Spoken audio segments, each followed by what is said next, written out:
Good morning, everybody. I would like to welcome you all to the 2025 Children's Advocacy Week kickoff event.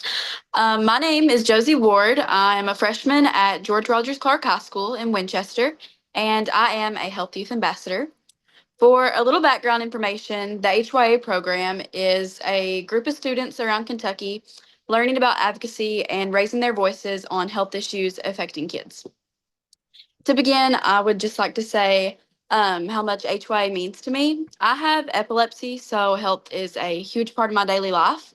So, getting to learn more about the health of kids all across Kentucky, like me, and how I can help and impact them is really special to me. I think this week, what I'm most excited for is just making more connections. Back in August, the HYA had our first retreat, and it was a really good experience. Seeing how, we're all from different places across Kentucky, but we all can relate so much, and just getting to combine our ideas of how we can help kids around Kentucky was really cool. So, getting the opportunity to kind of expand that this week is really exciting. Today, what I'm most looking forward to is just hearing from all the speakers and also getting to spread awareness about all the programs and the policies that KYA advocates for. So, thank you all much. Thank you all very much. And I'm now going to pass things over to Terry Brooks. Hey, Josie, thank you so much. And we appreciate the sacrifice you're making, like not being in class and doing this. I know that you probably miss that a lot. The great So sacrifice. yes, it is. So, Lieutenant Governor, we are so happy to have you. I was going to begin by asking you a pretty simple question, which was, is it more likely that UK will be upset in the first round of the NCAA tournament or that U of L will make a Cinderella run to the Final Four? But your staff indicated that that was probably not going to be good for you to answer politically. So we're going to leave basketball and we're going to move on to football. Uh, Harrison Butner just signed a small $25.6 million deal to kick off the football for the Kansas City Chiefs. I wish I could give you $25.6 million to kick off Children's Advocacy Week once again this year. I can't, but I can simply say thanks. You know that we appreciate your voice so much. And I bet you know how I'm going to introduce you, which is not by reading your official biography, but sharing with folks that the very first time I ever met the Lieutenant Governor in person was late afternoon on Children's Advocacy Day in 2020. It is safe to say and accurate that she was heavy with child because I believe she gave birth like immediately after CAD. But it was not an event. There was no press, there was no photographers, there was no confetti. But she found herself wandering to the mezzanine, where she spent an incredible amount of time with about 20 young people in the child welfare advocacy group True Up that we had. And what so impressed me was that she did not want to make a speech. She simply wanted to talk to every kid individually. And that was my introduction to Jacqueline Coleman. And Lieutenant Governor, it says it all because it was not for PR. It was not for flash or dash. It was from your heart. And I know that's where you are on kids. And that's why I am so happy that once again this year you're kicking us off for Children's Advocacy Week.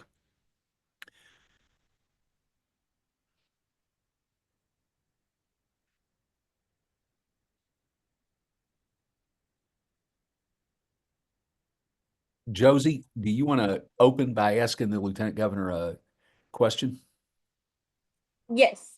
Okay, so what do you like? What is your main goal when improving children's health? Like, what do you strive to do most throughout that process? So, the thing about the governor and I is that we have always believed that healthcare is a basic human right, which means that we think everyone should have access to high quality healthcare. And we've done everything we can to expand that access, whether it is expanding Medicaid. Actually, the very first action that the governor took was rescinding the Medicaid waiver. And then we expanded Medicaid, which helped cover almost every single child in Kentucky. And it's just a very simple premise that we believe that when you're sick or your child is sick, you should be able to see a doctor. That's not rocket science, right? But sick kids are less active. Sick kids are less likely to be able to pay attention in school if they are there. And so it really is the foundation for everything that we do in our communities. Healthcare and education are the two really important components of building a better Kentucky. Thanks, Josie. Thanks for being here. So, Lieutenant Governor, I want to tag on to that because I know one of the aspects of health that at least I don't think gets talked about enough, and I know it's one of your passions that you share with us at KYA, is mental health. I know you've heard that from a lot of aspects. At least from our perspective, that is the one health issue that seems to cut across every sector. You can't talk about education without mental health. You can't talk about maltreatment of kids without mental health or economic vitality without mental health. So I know that you've done a lot of work and a lot of thinking in that. Do you want to riff just a little bit, make sure folks hear the importance and some of the initiatives that the Bashir administration and you personally are tackling on that? Yeah. So, I will say that I think the pandemic was obviously a time that none of us want to go back to. But I do think you have to take some silver linings, even from the bad times. And one of the silver linings from the pandemic is it created a situation where we could no longer push mental health to the side the way that we had for so long. And I'm grateful for that. It made us have to face this issue, to talk about it, to normalize it, to work on it together, and to recognize that mental health is healthcare. And healthcare is, as I just said, a basic human right. And so we launched the Student Mental Health Initiative out of the Lieutenant Governor's office, and it was completely student led because if there was ever an advocate for student voice, it is me. And so I brought some high school students together, and they led the way. They toured the state. We held breakout sessions for action summits all across Kentucky. Those students are the ones that facilitated the conversations. They're the ones that dove into the data, and they're the ones that crafted policy recommendations that we then used as really our North Star. And so once we got through a lot of these challenges that we were facing, we ended up being able to bring in about $42 million from the federal government for school-based student mental health services. And that's important because kids are 6 times more likely to access mental health services when they're available in their school, which makes perfect sense, right? Because you're eliminating the barriers of transportation and insurance and having to make an appointment and all of those types of things. And so we wanted to meet kids where they are and help them to get where they want to be. And school-based mental health services was certainly the best way to do that. Since then, we've been accepted into the National Governors Association Summit on Youth Mental Health. We were one of 6 states that were chosen to do that. And I don't want to let the cat out of the bag just yet, but I will tell you that there is a really big announcement for youth mental health in Kentucky coming soon. Nice tease. That's a nice tease.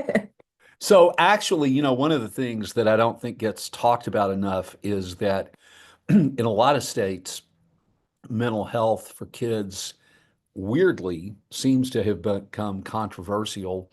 I think in general, that represents a fairly bipartisan agreement with the General Assembly and the Bashir administration.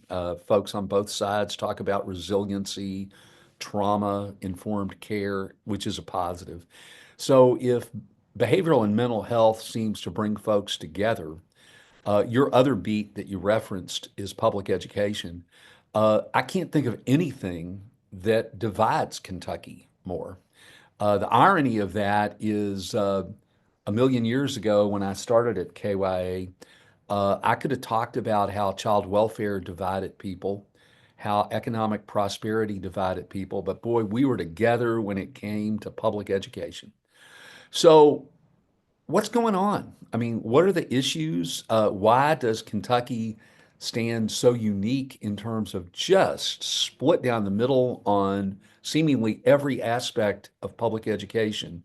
I know that's one of your passions, so I'm just going to be quiet and let you riff a little bit on that. Well, I'm going to start by doing something I never do, and that's disagreeing with you, Terry. Okay. Okay. I will give you this. I think that folks that are in elected office don't always get it. But what we saw in November was that Kentuckians get it, right? In all 120 counties, overwhelmingly by double digits, in 119 of the 120 counties, we defeated Amendment 2.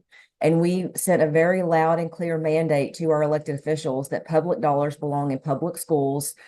We've had this conversation for years and years and years. It finally went to the people and they made their voices heard. And so it's our job as elected officials to take that mandate and listen to them and do what they've asked us to do. So when it comes to public education, I was really grateful to see the support from the public, communities all across Kentucky that said, we love our public schools, we value them, and we want you to value them in Frankfort. And so I will say that the governor and I have been on this train from the beginning. I'd like to say that's why we're here originally. That's why we won our first race and why we were reelected by an even wider margin the second time around. It's because of our Education First administration. And I say that because I know the good that our schools do for our kids. The wraparound services, the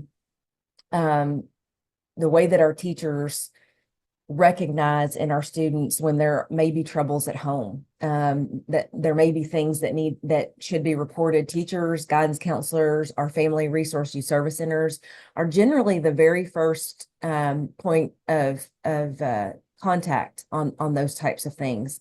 And so it goes beyond instruction. It goes beyond, subject matter expertise. These are the people that get up, our teachers, our bus drivers, our school employees. They're the people that get up every single day and show up for our kids. And the least we can do when we are given this responsibility and this power that we have in Frankfort is to show up for them. Thanks. So I'm going to ask our journalist friends this in a minute. So Sarah and John, is like it won't be a pop quiz because you'll know it's coming. But how much is the toxicity and bifurcation in DC?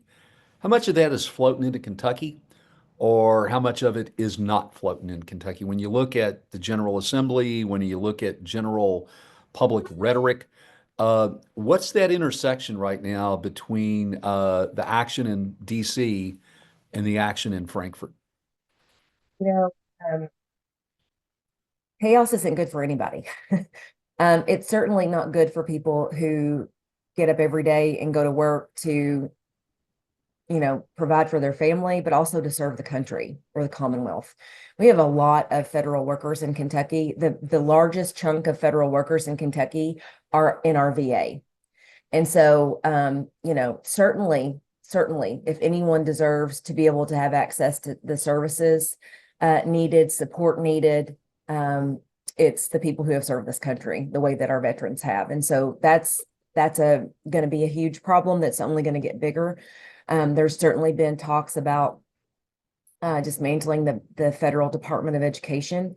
That's going to have repercussions for millions of kids across the country and hundreds of thousands across the Commonwealth. Everything from special education services to career and technical education to Pell Grants that our low-income students get, and that makes it possible for them to get some sort of higher education. And so while DC may seem a world away and all of this chaos that you're seeing is, it's on cable news, it's coming to a home near you. And I hate to say that, but it really is.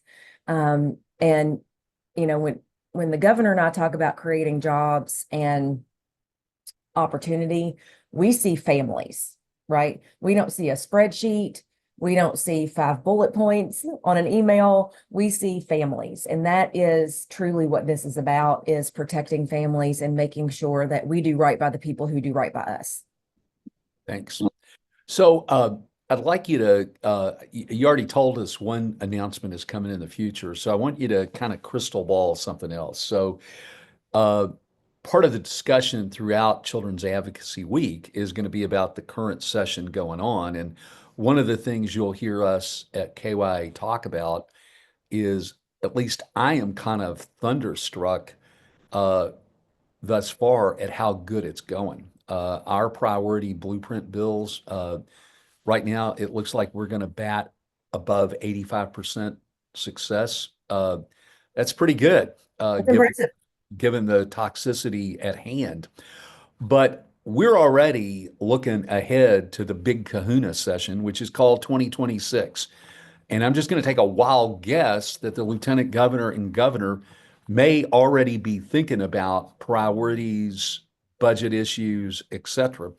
So while we want those of you on the call to remain focused on 2025 for sure, reaching out to legislators, talking about the important priorities at hand, we also want you to kind of live in two worlds and start looking ahead, because the time the 2026 session gets formulated is weirdly right now. So, Lieutenant Governor, what's on your frontal lobe when you think about that opening gavel, not the closing gavel this year, but the opening gavel next year? Um, I would say the most important investment that we can look at making as a Commonwealth, and that we should come together to make as a Commonwealth, is in pre-K for all.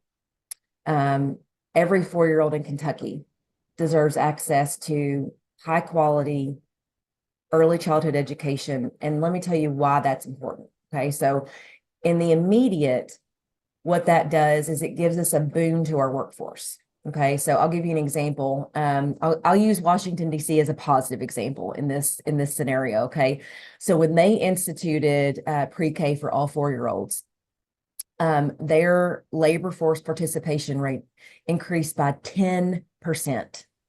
That's huge, right? And it also shows that there is a whole population of people out there that if they can find a really great place, that they know their kids will be safe and that they'll, get to learn, and prepare for kindergarten, that they'll return to work. And so that's number one in the immediate.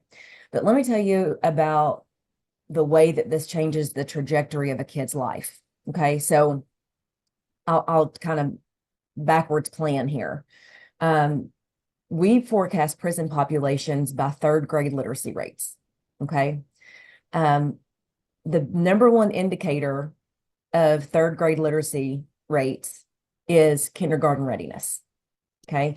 The number one indicator of kindergarten readiness is access to early childhood education. And so it truly will change the trajectory of a child's life, of their future family's life. We have right now about half to 2/3 of students in Kentucky, when they show up to kindergarten on the first day, they're not prepared. So every single kindergarten classroom across Kentucky is playing catch up before the kids even get started. So imagine a world where the vast majority of our kids have access, or all of them have access to early childhood education, and the vast majority of them show up ready on day one. It will change the trajectory of so many things in Kentucky. And this is what I like to say, and I think this group gets it more than anybody. We can invest in our kids on the front end, or we will literally pay for it on the back end. It's our choice. Great answer. Great answer. So, I've got two more questions. One, and I've asked you both of them before, but I always like your answers. So, when you got elected, the lieutenant governor, I am sure you had expectations and thoughts as to what that might be like, just both personal experience, and you're a social studies geek, so you studied all that good stuff. But I cannot imagine that there has not been some surprises. So as you think back over the 5 years now, like what kind of do you wish you knew then that you know now, or what's sort of your takeaway surprise at the moment? Just sort of a fresh perspective that you have now that maybe you didn't have 5 years ago. Yeah. Um, I think the thing that's top of mind for me right now is natural disaster responses, right? I'm actually heading to Pikeville this afternoon to check in for the governor. And you know, it's almost like the same folks just keep getting hit over and over and over again. Our our our schools get hit, our communities get hit, and the time and effort and resources that it takes to dig out of that is trauma filled for so many. And it takes a long time and it takes a lot of work. And it's almost like by the time you get it where you think you're going to be okay, something else happens, and that's kind of how I think the folks in Pike will feel right now. But I will tell you this, I knew our schools served our kids because obviously I was there, right? Um, I'm not so sure that from a classroom perspective, I truly understood what our schools do for our communities the way that I do now. I called the Pikeville Independent and Pike County school superintendents just to check in, see how they're doing, see how things are going the day after the floods. And they were telling me stories like, well, the high school principal's house flooded, so the football team is headed over there to help pull up carpet and clean out, right? We had somebody at central office who's might lose their house, so we've got the baseball team going over to help them. When I was in Letcher County after the floods 2 years ago, that entire school morphed into a community center where people went to get food and resources and help and to figure out what next steps would be. I mean, the way that our schools take the heart that they have inside and turn it outward when disaster strikes it's not surprising to me because I've worked in schools my whole life, but to see it on a community scale it takes my breath away every time. Like I get teary-eyed every time I see it because I'm just like, man, what would we do without you guys, right? And I wish the greater community and certainly the folks that are elected here in Frankfort saw that and appreciated it for what it is. That's great. Thanks. So, and again, you and I talk about this frequently, Lieutenant Governor. If there's one, maybe not worry, but hope I have is that all those folks on this call, and we so appreciate y'all taking time to join us. The way at least my screen is clustered, it looks as if Necco is a NASCAR brand because that's you see a lot of backdrops. So what we really appreciate all of these folks joining us, Lieutenant Governor, but we also want to inspire and challenge their voices. I think it is so easy for folks who have busy, tough jobs and lives to think that action in Frankfort, whether that's with the Bashir administration or the General Assembly, is somebody else's job. And I know you do such an articulate job of lifting up the power that citizen and young people, but also all citizens have. Do you mind kind of closing out with a little bit of a riff, both inviting and challenging folks to do more than join this call, but to make their voices heard? Um, so I would begin by saying that this Capitol building belongs to you. We just get to occupy these offices for a moment in time. And the people here work for you and not the other way around. And sometimes folks have to be reminded about that. But I will tell you this, there is not a job that an elected official holds that is harder than what you do every single day. There's just not. I mean, it's a different kind of hard. But I know the emotional and physical and mental toll that it takes when you all do what you do every single day. And while I'm not saying the jobs here are easy, what I am saying is don't sell yourself short when you're talking to these elected officials and assume, oh, well, they're so busy or, oh, they've got a lot to do. You're busy and you have a lot to do. And so they can take a few minutes to listen to you too. But I would tell you to be bold because the kids that you serve need it, and to be brave because the families in your communities need it. And, we're not always going to see eye to eye with every single person on every single issue, but where you can find an advocate or an ally on one issue, roll with it. right? It doesn't mean that because you disagree on another issue that that person is your enemy. It just means you don't see things that the same way. And so take an opportunity where you see it to build a relationship, to talk to the folks who serve you, so that you can better serve the families that you work with every single day. Because without you, we would be in a world of hurt. And so, just remember that this place is yours and we work for you and not the other way around. That's terrific, terrific advice. So, Lieutenant Governor, I found a kindred spirit for you. He's just passed away, Eduardo Galeano, who is from Uruguay, and he was reputed to know more about soccer than anyone in Uruguay, just like you are reputed to know more about basketball than anyone in Kentucky.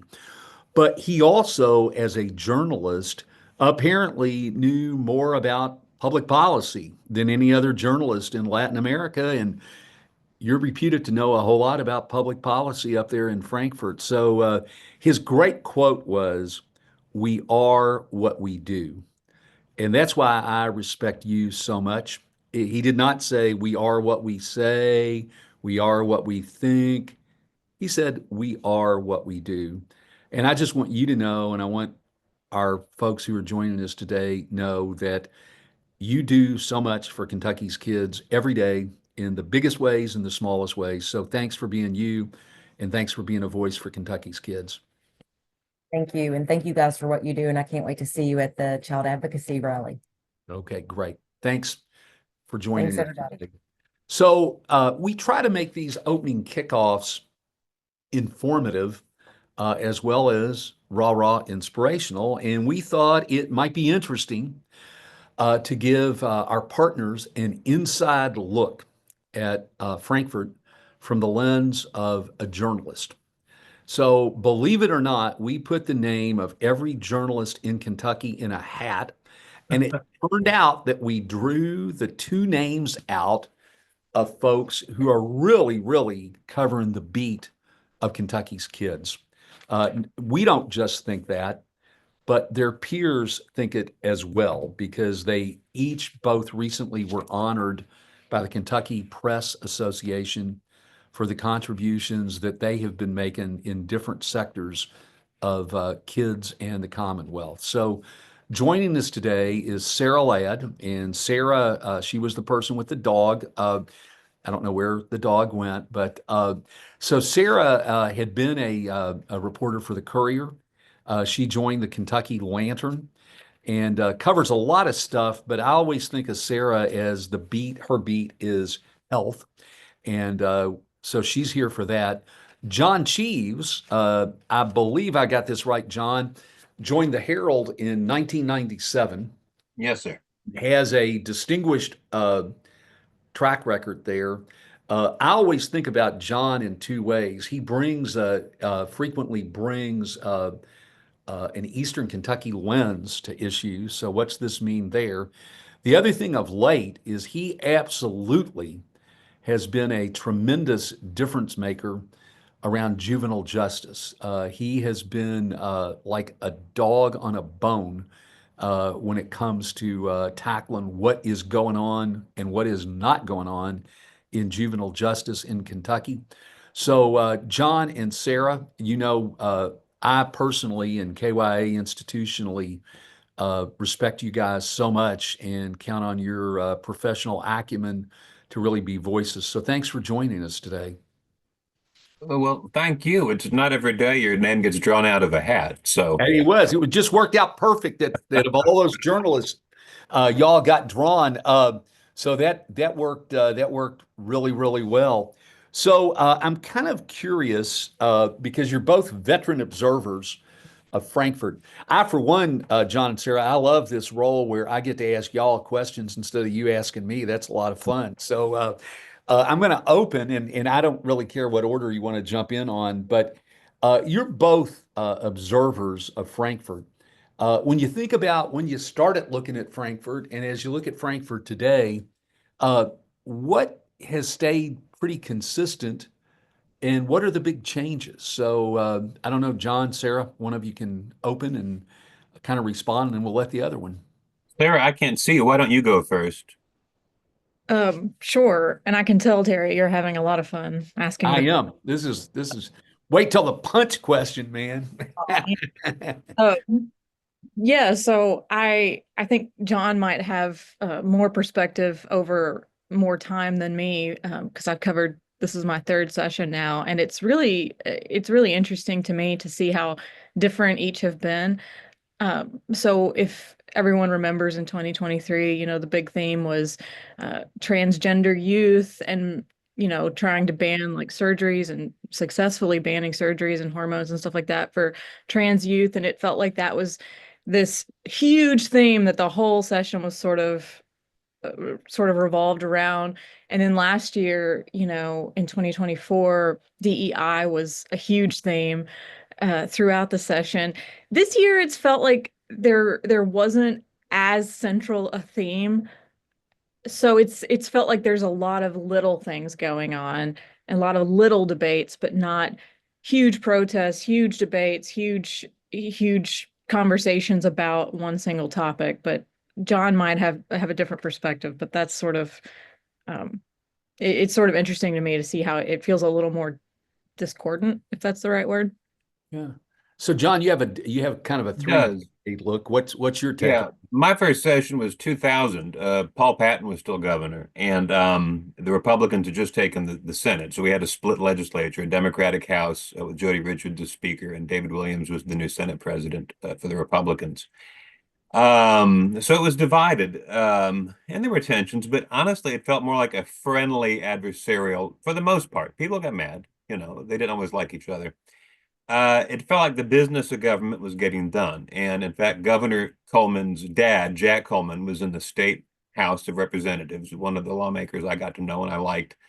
And they did substantial, solid stuff, DUI law and nursing home regulations. And they had debates over should government do this or should government do that? How should we address this problem? How should we address that problem? Governor Patton wanted to spin off, and he did, the community college system from UK to be its own creature. And there were arguments over it, but it was substantive policy. I think now, fast forward 25 years, and it's almost all, or it feels like it's almost all hot button ideological cultural issues. Who should go to what school bathroom, and transgender healthcare for prison inmates, and dirty library books. And it's like they're getting their talking points off of cable news, off Fox News. It's stuff that for the most part doesn't really affect most Kentuckians, but they feel like it plays in a Republican Party primary. And meanwhile, the important issues that we were dealing with 25 years ago haven't gone anywhere. They're just largely going unaddressed. Thank you. That's both very interesting. So let me tag on, and John, you kind of alluded to it just a moment ago, and it's what I asked the Lieutenant Governor. At the moment, what kind of intersection from DC to Frankfurt is going on? John, you kind of alluded to it. You see it, is it bigger than you thought, less than you thought, what you thought? So why don't you open that one, John, since I'm kind of tagging on to your last comment. We're very much seeing the movement of people who are in government who don't like government. I don't know any other way to describe it. It's not a matter of should we go left or right or which way. It's people who have been elected to government who think government's the enemy. They think state employees are the enemy. They don't like school teachers. They don't like social workers. And it's reflected in the way they approach their jobs with suspicion and contempt sometimes. And we're seeing members of the state House of Representatives, for example, that, would just as soon burn the place down and salt the earth where it stood. And some of the old school lawmakers in both parties are uncomfortable with it, but I think they sense that they're on the losing side of where the majority party, the Republican Party, is going, and so they're making way for them. I'm going to be curious to see at the federal level. There's mass firings, thousands of employees, federal agencies all but being paralyzed.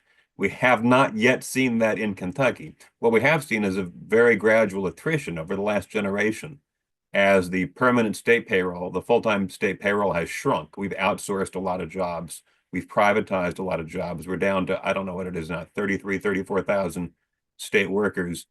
I'll be curious to see if what we get instead is, actual attacks on state agencies in the years ahead. I hope not, because the people who are still left in state government are doing critical work, and there's not enough of them.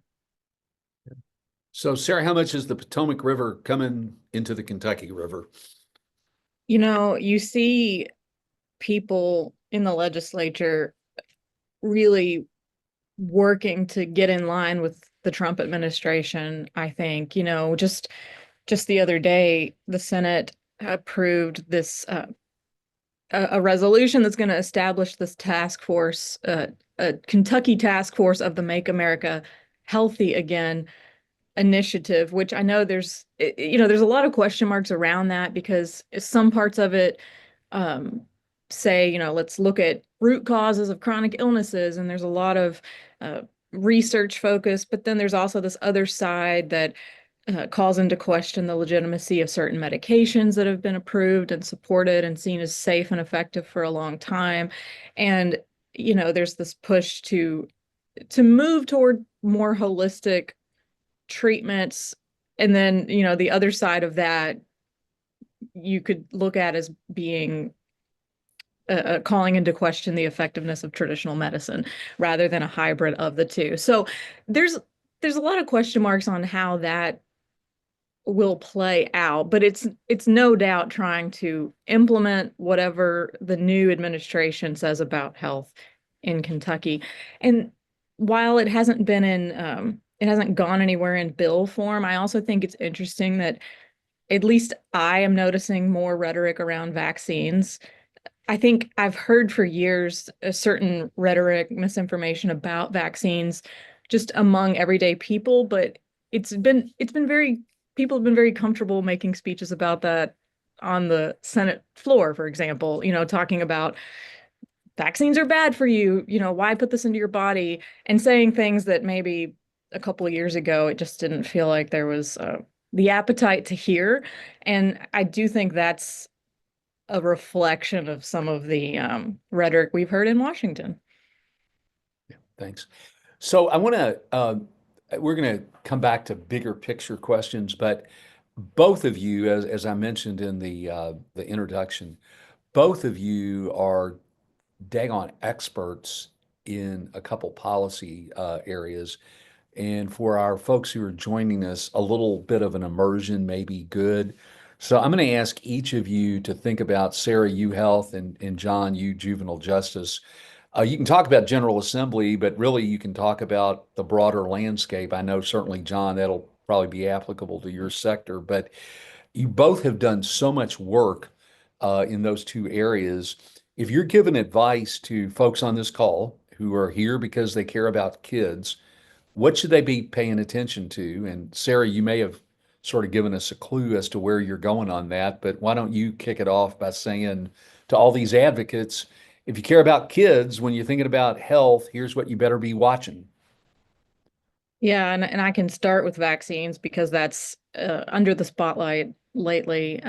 There's, I think, starting in 2020, 2021, there have just been more and more misinformation, more stigma, more myths circulating, not just about those COVID vaccines, which were controversial, but about, your measles vaccines and vaccines that have been approved for decades and have been seen by the medical community as being safe and effective. And then you start to see diseases come back, and that's concerning for a lot of doctors that I talk to.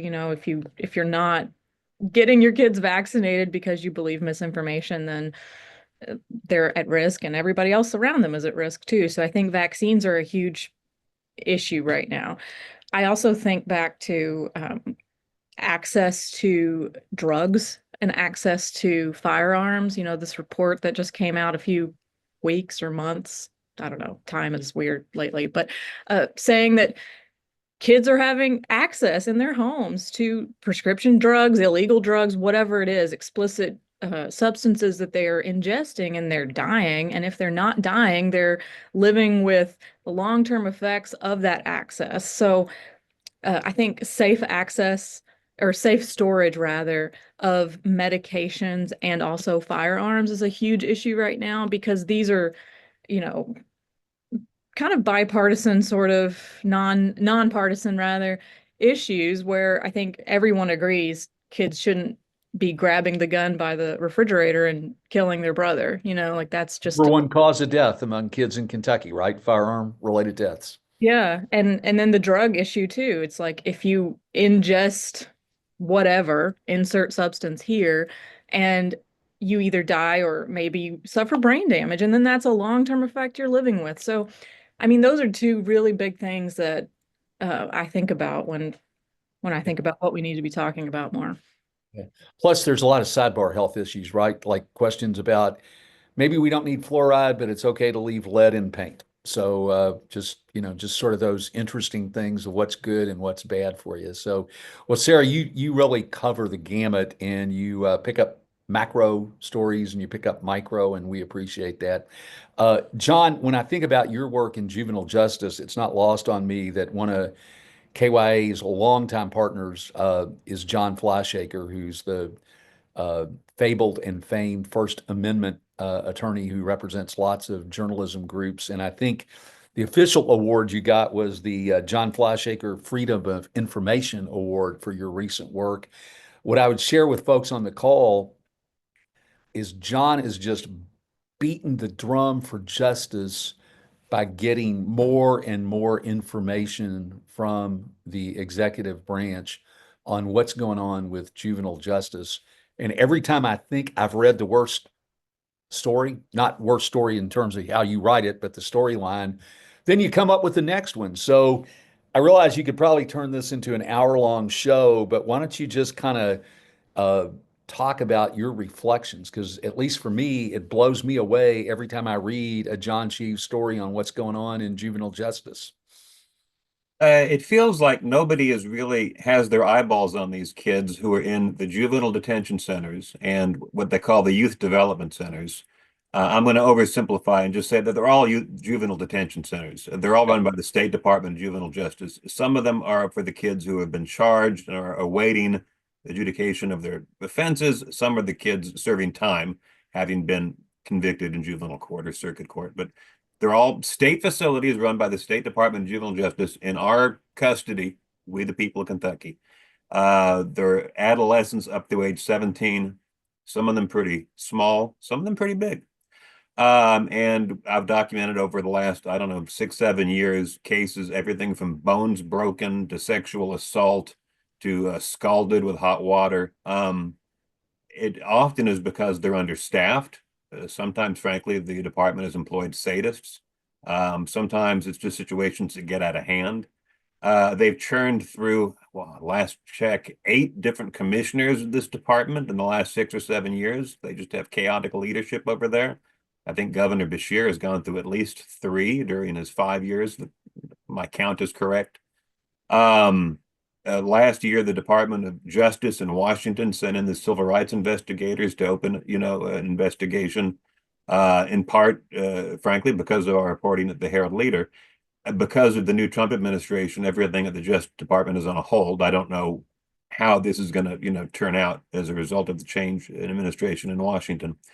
But the biggest problem is these are closed, locked facilities. And it's just so hard to have people with eyes on the kids who care about them. Their attorneys, a lot of them at the Department of Public Advocacy, public defenders are supposed to be kind of keeping track on them. And there's been a couple of lawsuits filed, but frankly, I mean, I'd like to see as many outside eyes as possible tracking them. I'd like to see more charges brought. There was a fellow in Western Kentucky who allegedly broke the arms of 2 different kids on the same day last fall. He got fired. I mean, credit to them for firing him. Last I checked, no charges have been brought for assault. Why not? I wrote about a guy where he broke a kid's arm after repeated previous assaults on kids a few years ago. The state prosecutor didn't bring assault charges. After I wrote about it, the feds finally stepped in and the U.S. attorney prosecuted him for violating the civil rights. But while I'm happy to expose this stuff in the newspaper, at some point it feels like if I'm doing it, the state is falling short. The state should be addressing this. They shouldn't be cycling through every year through a different commissioner. Uh, they should be publicizing their own problems. It shouldn't be falling to the Lexington Herald Leader to say, hey, guess what happened 6 months ago? This kid had his arm broken and he was thrown into a scalding shower. Or they marinated him in pepper spray while he was in his cell posing no threat to anybody. And they call that marinating them, by the way. They marinate, this is supposed to be a defensive tactic used by the guards, not an offensive tactic because they're pissed at somebody, at a 15-year-old. This system needs to be opened up. I know the kids have a right to privacy. I don't want their identities exposed. But it operates in secrecy, and frankly, that's been to the benefit of the administration and not to the benefit of the kids. So a big picture closing question is a lot of folks on the call wonder about how they can best inform, interact with the media. You guys represent, as well as many of your colleagues, what I think is actually a very reasonable and thoughtful journalistic core in Kentucky. I don't think the hyperbole nationally, luckily, has invaded Kentucky. So the two of you certainly represent high standards in journalism. What advice do you have for these folks on the call in terms of that delicate intersection between advocacy for kids and journalistic standards? So, John, you want to take that one first, and then we'll let Sarah do the benediction to that question. Sure. Just 2 points that I always try to make. One is don't assume we know something. I see people who often say, I don't know why the newspaper or the TV station or whatever isn't reporting this. There's so few of us left now. You can't imagine the staff cuts we've suffered. Don't assume we know about a story or a scandal or a trend or a bill that you think needs to be covered. We might not know. We might not. Call us, email us. If you think we need to know, tell us. Don't you'd be stunned what I don't know. It's embarrassing what I don't know. And the second thing is always remember that human stories are more interesting than just numbers. It's if 3 out of 4 kids are such and such, that's terrible. And when we want to report the 3 out of 4 kids. But if little Susie in particular had this terrible thing with a picture of little Susie, that's what gets the reader's attention. And we'll always ask advocates, do you have a real life example? And sometimes they get mad at us and say, that seems very exploitative. Why would you want little Susie? But I'm not trying to be a jerk. It just comes naturally. But believe me when I tell you, little Susie's name and picture will get more people's attention to what you're trying to get done. It just does. Yeah. Sarah? Ditto. On the first point, I think I've had people reach out to me before and be like, well, you never called me for this perspective, or I have this whole side of the story that I think should be told, and I had no idea. So I think what John said is exactly right. Reach out to us, let us know. I mean, at least at the Lantern, we're a staff of 3 reporters and responsible for everything that falls under the umbrella of health. So there's a million things, and I have to make tough decisions every week about what I cover, what just I don't have time for because I'm one person and I can't be more than one place at a time. And along that note, I think letting us know if you're coming to the Capitol to do something, are if you're working advocating for a certain policy and you're available to talk about it, let us know early, because at least during the legislative session, I know I have to make those decisions sometimes early. Like I see the schedule, I commit myself to things. And if you wait until 30 minutes before whatever you're doing is happening, and then you tell me, I'm not going to be able to come probably. So I think just letting us know early what you're working on helps us, if it's, newsworthy and important, it helps us prioritize it. Well, and it's just as both of you said, there's like this session, there's just over 1,000 bills filed. So I can't imagine that you all have not memorized every detail of every bill. So Sarah and John, it is a real honor, and I really mean that, to have you with us. I know you guys are busy, and we appreciate the inside look.